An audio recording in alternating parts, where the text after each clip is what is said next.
8h12, merci beaucoup d'être avec nous, Madame la Ministre. Catherine Merci à vous Vautrin, pour votre accueil, Romain de Sarrasin. ministre des Armées et des Anciens Combattants. On va parler évidemment de la situation politique, mais on va essentiellement parler de la guerre au Moyen-Orient. La guerre en Iran qui se poursuit, vous revenez tout juste d'un déplacement dans le Golfe. Vous étiez aux Émirats Arabes Unis, au Qatar et en Arabie Saoudite. Qu'est-ce que vous êtes allé leur dire et que vous ont-ils dit ?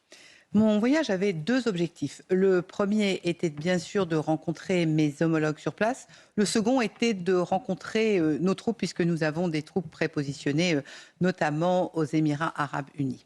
L'objectif était évidemment de relayer le message de la France auprès de mes homologues. Vous le savez, la France a signé des accords de défense avec certains pays, et très concrètement avec les Émirats Arabes Unis, comme d'ailleurs avec le Qatar. Et ces accords prévoient une clause d'assistance dès lors qu'un pays est dans une situation dans laquelle il est attaqué et qu'il demande une assistance à la France. Et la France a répondu immédiatement à la demande de ces pays. Et le message de la France est de dire trois choses essentielles. La première, nous avons dans cette zone proche et Moyen-Orient 400 000 personnes françaises, 400 000 ressortissants français. Premier objectif, c'est évidemment la sécurité de nos ressortissants. Vous vous souvenez qu'au début de la guerre, c'était la fin des vacances scolaires, avec tous les sujets de rapatriement des Français qui étaient partis en vacances, par exemple. Deuxième élément majeur, c'est évidemment montrer combien nous sommes un partenaire fiable. La parole de la France fait sens. Quand la France est engagée, elle est là. Ce qui veut dire que ce que je suis allée voir avec mes homologues, c'est combien la France a été capable d'accompagner avec des Rafales. Nous avons 6 Rafales prépositionnés aux Émirats Arabes Unis. 6 autres sont arrivés. Nous avons de la défense solaire qui est également arrivée. Et le troisième message, c'est celui qui est de dire que la France recherche la voie diplomatique et que, notamment sur un sujet extrêmement important, qui est celui du détroit d'Ormuz, la volonté de la France est de rassembler une mission ad hoc diplomatique pour régler ce conflit par une voie qui soit une voie diplomatique. Ça, c'est la position de la France. On va la détailler. Des forces militaires françaises sont sur place, notamment, vous l'avez dit, aux Émirats Arabes Unis. Comment on les protège ? Alors, nous avons immédiatement... Comment on protège nos troupes, nos militaires ? C'est ce qu'on appelle, vous le savez, la défense passive. En d'autres termes, j'étais avec nos troupes sur le camp de la paix qui est à Abu Dhabi, sur le port, la base navale. Très concrètement, nous avons aujourd'hui réorganisé totalement la base, avec évidemment des blocs de défense, des blocs de béton qui ont été mis, avec une réorganisation complète du fonctionnement de ce camp et des équipements. Parce que, vous le savez, il y a un drone... Pour les protéger des missiles aussi ? Drones et missiles ? Drones et missiles, ce sont, il faut que chacun en soit conscient, des militaires qui vivent avec des alertes. J'étais en réunion avec eux, nous avons ensemble vécu une alerte avec donc des moyens de protection que vous imaginez, de casques, de gilets pare-balles, mais au-delà de cela, c'est la réorganisation complète du camp, des locaux qui ne sont plus utilisés, des abris qui sont mis à disposition. Donc c'est un repositionnement complet. Ce qui me conduit d'ailleurs à insister sur un point important, c'est que ces forces prépositionnées ont changé de statut. Elles sont devenues des forces en opération extérieure. C'est un élément extrêmement important. Les familles sont rentrées, 500 personnes sont rentrées, conjoints et enfants, avec toutes les conséquences. Et je voudrais que les Français et les téléspectateurs entendent bien cette notion, c'est-à-dire... Et les auditeurs d'Europe 1. Et les auditeurs d'Europe 1, bien sûr. Qu'aujourd'hui, ces familles, elles se retrouvent avec, par exemple, un élève qui est en terminale. Eh bien, le sujet, où va-t-il passer son bac ? Ce sont des sujets aussi concret que cela, et c'est important d'insister sur l'engagement de nos militaires. Il est de tous les instants, et bien évidemment, les familles ont finalement cette implication, cette capacité à rentrer et à s'organiser. Et on a évidemment une pensée pour le major Arnaud Frion, tué le 12 mars dernier dans une frappe de drone en Irak. Vous avez raison, et je voudrais bien rappeler, j'ai présidé cet hommage pour le major Arnaud Frion avec ses frères d'armes, et j'ai rencontré ses frères d'armes à Percy. Je voudrais rappeler que leur engagement est un engagement dans la lutte contre Daesh. Cet engagement, c'est un engagement de la France de tous les instants. Et cette mission en Irak, elle est sur ce sujet-là. Parce que, parallèlement à cette guerre, les menaces terroristes existent toujours, et nous avons des militaires engagés. Et j'ai ce matin une pensée non seulement pour la famille d'Arnaud Frion, mais j'ai aussi une pensée pour les malades, les blessés, qui sont à Percy au moment où nous parlons. Nous sommes liés par des accords de coopération avec des pays du Golfe. Vous y faisiez allusion à l'instant. Qatar, Émirats arabes unis, Koweït. Quelles sont les attentes de nos partenaires? Qu'est-ce qu'ils vous ont dit quand vous êtes allé sur place? Ils vous ont dit, Madame la ministre française, on a besoin de quoi? La première chose qu'ils nous ont demandé, et ils l'avaient déjà demandé avant que j'arrive, pour tout vous dire, et nous avions répondu, c'est évidemment de la défense solaire, puisque le sujet du moment, c'est la protection du ciel. Nous avons accompagné sur le sujet. J'ai cité l'exemple des Rafales. Il ne faut jamais oublier que quand on parle Rafale, on parle évidemment de l'avion de chasse et de la force de cet avion de chasse, mais parlons de nos pilotes et de la capacité de nos pilotes à intercepter. Nous avons également des batteries avec les personnels qui sont en capacité de faire fonctionner ces batteries. Qu'est-ce que la France tire sur les missiles, sur les drones Shahed? La France aujourd'hui... Qui sont des drones, on l'a dit plusieurs fois, mais qui valent 20 000 €. Alors, vous venez sur un sujet qui est extrêmement important, qui est l'adéquation entre l'effet militaire recherché, c'est-à-dire que voulons-nous détruire et avec quoi est-ce que nous sommes capables de le détruire. Aujourd'hui, il y a des effecteurs, c'est-à-dire la capacité d'avoir des drones anti-drones. C'est là-dessus que la France veut faire porter l'effort et c'est tout le sens de la réunion sur l'industrie que nous avons eue hier avec le Premier ministre et c'est tout l'objet, par ailleurs, de l'actualisation de la loi de programmation militaire. C'est que nous avons besoin de renforcer l'ensemble des mesures sur la lutte contre les drones. On l'avait vu sur le retour de l'Ukraine. Les grandes leçons finalement de l'Ukraine confirmées aujourd'hui par Proche et Moyen-Orient, c'est que la défense du ciel est un enjeu majeur et que les effecteurs sont recherchés partout. Et là-dessus, la France a des entreprises, je pense par exemple à Harmattan, entreprise qui n'existait pas il y a 2 ans, valorisée aujourd'hui 1,4 milliard, qui a une capacité à produire des effecteurs qui permettent justement d'arrêter ces fameux drones. Elle est basée où? Elle est basée en région parisienne au moment où nous parlons. Le porte-avions Charles de Gaulle est en Méditerranée. Qu'est-ce qu'il fait? Le porte-avions Charles de Gaulle, chacun le sait, c'est non seulement un gros bateau, 44 000 tonnes de diplomatie, ce sont des avions et ce sont des frégates. Il est là pour... Et un sous-marin? Et potentiellement un sous-marin. Il est là pour, aujourd'hui, assurer la liberté de navigation. Elle est totale en Méditerranée orientale. Elle existe en mer Rouge. Nous avons, parallèlement à ça, renforcé notre surveillance avec 2 frégates en mer Rouge. Et c'est un outil qui est un immense outil qui permet d'affirmer la défense de la liberté de navigation, avec une souplesse d'utilisation à la main du président de la République. Catherine Vautrin, ministre des Armées et des Anciens Combattants, avec nous sur CNews et sur Europe 1 ce matin. Vous avez rappelé la posture défensive de nos forces armées. Si la guerre venait à se poursuivre, est-ce que vous ne craignez pas que cette posture défensive soit difficile à maintenir ? Si nos bases militaires venaient à être frappées, est-ce qu'on pourrait rester défensif ?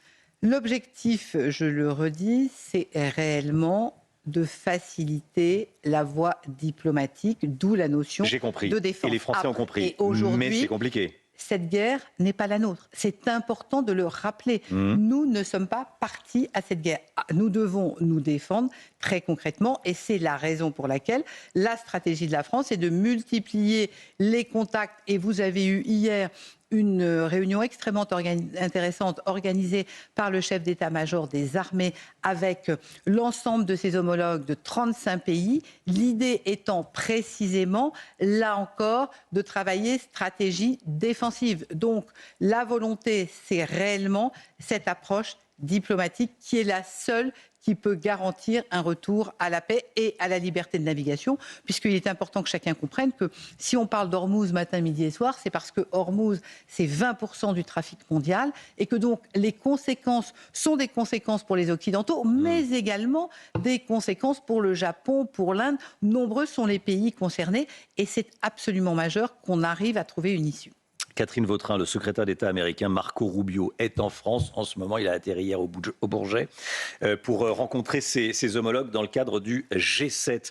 Alors que le président Trump a attaqué les pays de l'OTAN, enfin les a attaqués verbalement, leur reprochant leur réticence, voire leur refus de participer à la guerre contre l'Iran. Vous venez de nous dire, cette guerre n'est pas la nôtre. C'est ce que vous allez dire, c'est ce que la France va dire à Marco Rubio. Marco Rubio, il veut que la France s'engage plus. La France notamment, mais la France, parce qu'elle a un porte-avions et des moyens. Mais je vous rappelle que lorsque la guerre a commencé, le 1er mars, les États-Unis n'ont pas pris la peine d'appeler, par exemple, la France pour faire part des plans qui sont les leurs. Donc, ils sont partis seuls et aujourd'hui, ils demandent aux uns et aux autres de les rejoindre. Ça n'est pas forcément le meilleur esprit de coopération que l'on puisse créer. Ça a vexé les autorités françaises ? La question n'est pas de savoir si on est vexé ou pas vexé. La question, elle est sur la stratégie de ce que l'on met en œuvre. Si Trump avait appelé la France, est-ce qu'on se serait engagé ? On ne va pas commencer à refaire le film. On va simplement se dire que il y a une question de stratégie. Quand on met en place une stratégie, c'est important d'en mesurer les effets potentiels et de regarder les conséquences qui peuvent arriver. Et donc aujourd'hui... Vous dites que les États-Unis sont allés un peu vite, les États-Unis et Israël. Ils n'ont pas considéré qu'il était utile de nous informer de ce qu'ils souhaitaient faire et de partager la stratégie qui était la leur. Olivier Rafovitz, qui est colonel et porte-parole de l'armée israélienne, était en direct avec nous ce matin. Il a dit au sujet du Liban, quand je lui ai dit que j'allais vous recevoir, il n'a pas cité la France, mais il a dit Israël fait le sale boulot au Liban et j'aimerais que des pays, et moi j'ajoute comme la France, puisqu'il était question de la France, en fassent plus. Qu'est-ce que vous répondez à cela ? Mais moi, je vais répondre que déjà, la France fait partie de la force des Nations Unies, la FINUL. Nous avons 700 militaires qui, au titre de la FINUL, sont au Liban pour faire respecter le cessez-le-feu. Le moins qu'on en puisse dire, c'est que nous ne sommes pas, au moment où nous nous parlons, dans une situation de respect de cessez-le-feu. Deuxième élément, la France est engagée pour accompagner les forces armées libanaises, parce que tout le sujet face à Hezbollah, c'est la capacité à avoir une armée structurée au Liban qui permette... Madame la ministre, l'armée libanaise, c'est rien du tout. Oui, mais vous me demandez ce que fait la France. Oui. Je vous dis aujourd'hui, on ne peut pas dire que la France ne fasse rien. La France est engagée sur deux fronts. Le premier, c'est d'un côté le sujet FINUL dont je viens de parler. Oui. Le second, c'est d'aider le gouvernement libanais à structurer une armée. Et quel est l'objet de cette armée ? C'est précisément de contenir le Hezbollah. Et aujourd'hui, la difficulté, c'est que c'est le Hezbollah, probablement d'ailleurs à la demande de l'Iran, qui a entraîné le Liban dans cette guerre en allant taper sur Israël. Et donc nous, aujourd'hui, toute la question... Vous savez que nous devions avoir, le 5 mars dernier, une conférence à Paris sur le sujet précisément du soutien aux forces armées libanaises pour aller plus loin sur l'accompagnement des forces armées libanaises pour réussir à ce que ce pays puisse enfin trouver un fonctionnement qui soit un fonctionnement de paix. Et donc, l'engagement français, il est sur cette formation, cet accompagnement, y compris en termes de matériel, des forces armées libanaises. Voilà ce que nous faisons aujourd'hui au Liban. Vous nous dites très concrètement et très clairement que la France veut la destruction du Hezbollah. Ah ben, la France ne peut pas, par définition, cautionner une organisation qui, aujourd'hui, est une organisation dont on voit les méfaits, pour prendre un mot extrêmement clair, au Liban notamment. Une organisation terroriste. Une organisation dont on condamne toutes les actions. Qui n'est pas une organisation terroriste, le Hezbollah ? Aujourd'hui, vous savez, le sujet, elle est surtout de mesurer ce qui se passe. Ce que je vois, c'est le million de personnes qui aujourd'hui sont sur les routes au Liban, la catastrophe humanitaire du Sud-Liban. Voilà des sujets qui méritent évidemment toute notre attention et sur lesquels nous sommes tous extrêmement engagés. Le conflit impacte aussi directement le pouvoir d'achat des Français. Les prix du carburant flambent, les automobilistes et les Français plus largement souffrent. On a vu des stations-service qui vendaient de l'essence jusqu'à 2,70 € dans la capitale. Qu'est-ce que vous dites aux Français ? D'abord, vous savez combien mes collègues, je pense aussi bien à Roland Lescure qu'à Maud Bréjon, sont extrêmement engagés sur ce sujet. À l'économie, au porte-parole et à l'énergie. Bien sûr, mais il y a aussi la ministre de l'Agriculture sur les engrais. On voit bien que là-dessus, il y a plusieurs choses. Il y a évidemment tout un travail sur le coût de l'énergie. Ça montre une chose, quand la France s'engage sur notamment le nucléaire, sur d'autres, pour réduire notre dépendance aux hydrocarbures, c'est le bon sujet, c'est celui-là. Donc là encore, il y a deux combats. Le premier, c'est à court terme de régler le sujet qui est celui de la flambée des prix, qui passe évidemment autant que faire se peut par de la sobriété, mais qui passe aussi par des discussions avec les pêcheurs, les agriculteurs, les chauffeurs routiers, enfin toutes celles et ceux qui sont au quotidien concernés. Et il y a un deuxième sujet qui est comment nous avons une capacité à aller plus loin pour réduire cette dépendance, parce que nous voyons bien comment nous, finalement, subissons les conséquences d'un conflit qui n'est, une fois encore, pas le nôtre. Catherine Vautrin, vous y avez fait allusion tout à l'heure. Vous avez participé en tout cas à une réunion à Matignon sur l'économie de guerre avec des hauts responsables militaires. Quel était l'objectif concrètement ? Qu'est-ce qui en est ressorti ? Mais vous savez, je crois qu'il y a un élément majeur qui se résume en un mot, la souveraineté. Et donc, notre objectif, quel est-il ? Il est d'être en capacité de maîtriser notre autonomie de destin. C'est vrai, vous venez d'en parler à l'instant, sur finalement les ressources énergétiques. C'est vrai sur les composants pour nos armements. C'est vrai sur tous les besoins stratégiques du pays. Et dans le contexte dans lequel nous sommes, dans les responsabilités qui sont les miennes, aujourd'hui, mon travail, c'est de travailler avec l'industrie de défense pour qu'elle soit en capacité de produire plus vite. Et donc, c'est la raison pour laquelle, dans le texte que je porterai début mai à l'Assemblée, nous travaillons sur des capacités de constitution de stock, des capacités de priorisation. J'ai déclenché le 6 mars dernier une priorisation chez certains sous-traitants, de façon à ce qu'un assemblier comme MBDA, qui est l'armurier français, puisse bénéficier des éléments dont il a besoin pour reconstituer, par exemple, des missiles. Voilà ce dont nous avons parlé, c'est-à-dire comment nous pouvons produire plus en quantité, mais également, et nous revenons à ce que nous évoquions tout à l'heure, faire évoluer notre industrie de l'armement. On voit bien que les leçons... Notamment pour la lutte anti-drone. Exactement, il faut qu'on adapte nos éléments. Donc vous voyez, c'est la production, c'est le financement et c'est la cadence de production. La loi de programmation militaire actualisée sera présentée au Conseil des ministres le 8 avril. Tout à fait. 8,5 milliards d'euros supplémentaires investis dans des commandes. On a l'argent ? Oui, nous avons l'argent. C'est tellement vrai. On va faire des économies ailleurs ? C'est ce qui s'est passé d'ailleurs. Vous regardez le budget, je prends un exemple très concret, vous regardez le budget pour l'année 26, le budget des armées augmente de 13%. Sur ces 13%, c'est très concrètement 3,5 milliards de plus cette année par rapport à ce qui avait été prévu. Ce qui veut dire que le budget des armées, tout compris, avec la surmarge que je viens d'évoquer, c'est 6,5 milliards d'économies. Donc, ce qui veut donc d'économies supplémentaires. Ce qui veut donc dire que nous avons un budget des armées à 57 milliards. Donc, c'est un choix qui est fait, qui est un choix de souveraineté avec des économies qui ont été faites ailleurs, parce que vous avez vu les résultats du déficit. La tendance est inversée et je veux rendre hommage aux équipes et notamment à la ministre du Budget qui, l'année dernière, a beaucoup insisté. Nous étions prévus 5,4, nous sommes à 5,1, ce qui montre que la France prend une position et finalement une capacité à commencer à réduire son déficit dans un contexte de guerre. C'est absolument majeur, c'est un élément de souveraineté. Catherine Vautrin, ministre des Armées, avec nous ce matin sur CNews et Europe 1. L'ambition de l'Allemagne, Madame la Ministre, est de devenir la première armée d'Europe. Quand l'Allemagne a été forte militairement dans le passé, elle nous a attaqués. Est-ce que le projet vous inquiète ou pas ? Vous savez, l'Allemagne est un pays qui aujourd'hui reconstitue une armée. Je dis très concrètement que l'armée aujourd'hui la plus entraînée, la plus opérationnelle en Europe, c'est l'armée française. L'actualisation de la LPM a pour objectif... La loi de programmation militaire. Que nous continuions... Et je voudrais juste continuer sur un point. Oui. Vous avez vu, là, la guerre depuis 3 semaines. Quand le président de la République a souhaité mettre des navires en mer, en Méditerranée, en mer Rouge, immédiatement, nous avons eu des bateaux qui sont partis. Quand il s'est agi de mettre des Rafales, ils étaient opérationnels. Quels sont les pays en Europe qui en ont fait autant ? Aucun. C'est l'honneur de la France, c'est l'honneur de nos militaires. Sur l'Allemagne ?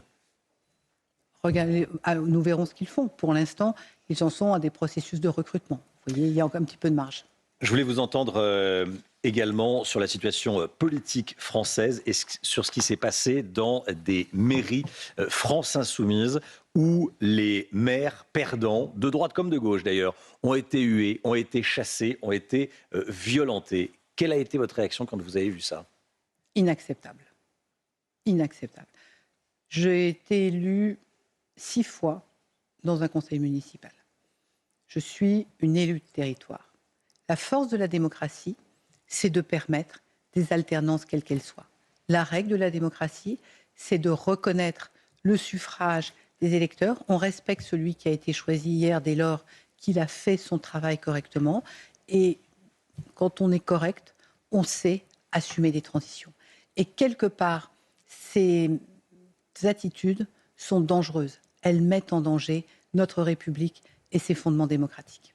Catherine Vautrin, ministre des Armées, était avec nous ce matin sur CNews et sur Europe 1. Merci beaucoup d'être venue. Merci à vous. Madame la ministre des Armées, bonne journée, à bientôt. Merci beaucoup.